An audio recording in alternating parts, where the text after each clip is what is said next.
LAP. This is Brandon Reisinger coming to you with your Chairman's Report. We'll call this one the Derby Edition. So wanted to start off with schedule a little bit. Know we had some issues last week, lost several days of production because of the wires and the issues that we had with the weld on that ground strap. Those are good now. We're running 100% certified stock. We aren't having any issues out of those whatsoever, so that issue, I believe, has resolved itself. This week we were looking at running 10s all week. So our IP vendor actually had some struggles. They don't run the same line speed that we do. They run slower than we do, but they run around the clock. When we're on 8 hours, that doesn't prove out as a problem at all. But as we went on 10s this week and they didn't have a bunch of stock built up and waiting on it, they've been pretty much hand to mouth. We're getting the parts from them just in time, or in the case of last night, a little bit late. But they are still building. They're just struggling to keep up. So that's why they dropped us back to 8 hours, was because they should be able to supply that for the most part.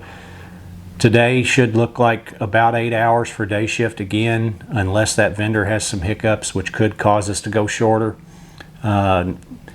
If we run 8, night shift's probably going to have a few hundred trucks left to build tonight, so it'll be a shorter night on night shift.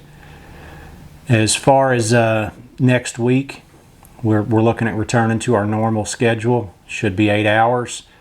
The line speed change that's gotten pushed back twice now because of issues that we've had is scheduled to take place Monday morning. We are exactly where we're supposed to be this week, so with us being caught up and on schedule, I don't look for anything to change that. I think the line speed change is going to be Monday morning, so you'll probably see a few units less an hour coming through your area. Wanted to hit on the people being surveyed for KTP a little bit. We've gotten a lot of questions on that. So for the KTP survey, they were looking for two different things. They're surveying for material handling help. They're needing people to actually come over and drive forks. So when they survey for material handlers or any other classification, if they are surveying for you to come and perform the work that you normally perform in your classification, they have to do that by overtime hours.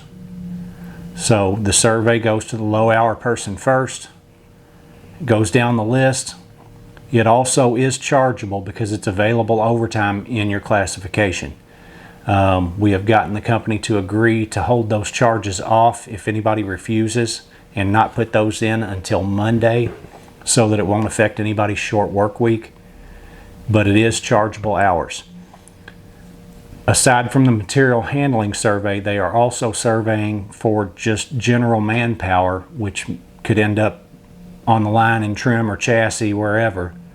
For that, because it is not classification specific, that is being done simply by a seniority survey. Overtime hours have nothing to do with it, and those hours are not chargeable. So even if you're a utility or a team leader or whatever, and you go work over at KTP on Friday, because you're going in there just for a general manpower survey, those hours are not chargeable for a refusal. And if you do work, the hours will be backed out because they're not pulling you for a specific skill set. Just kind of wanted to clear that up a little bit and explain how it's being handled. That's about all I've got for this week. I know this is a short video, but I don't have a whole lot of stuff to get out this week. Do want to tell everybody, if you're going to Oaks or Derby, have fun, be safe, and we'll see you next week.